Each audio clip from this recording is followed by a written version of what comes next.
que j'ai retenu du discours du président de la République, et effectivement la première chose pour nous c'est son soutien en maintenant la subvention de l'État qui était appelée à disparaître et qu'il a rétabli clairement lors de ce discours, parce que c'est fondamental pour l'école pour qu'elle consolide ses acquis et qu'elle puisse franchir une deuxième étape.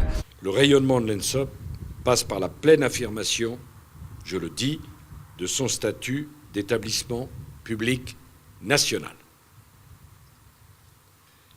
J'ai décidé le rétablissement et la pérennisation de la contribution de l'État au budget de l'ENSOP.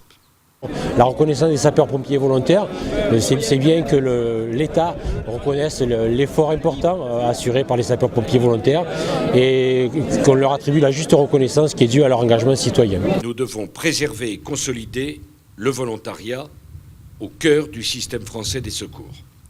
C'est un enjeu fondamental.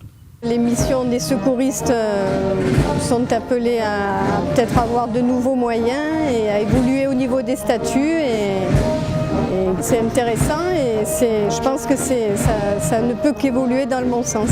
La petite annonce sur le premier officier supérieur préfet suscite notre attention, on se pose déjà des questions, mais bien sûr c'est quelque chose qui nous met à l'honneur et sur lequel nous sommes très satisfaits. Ce que j'ai retenu c'est une annonce forte sur la création d'un centre civilo-militaire sur le nucléaire, radiologique, bactériologique, chimique, qui sera un gros enjeu complémentaire pour notre école et pour la protection des populations. Le livre blanc de la Défense nationale prévoit la création d'un centre civilo-militaire de formation et d'entraînement au risque NRBC.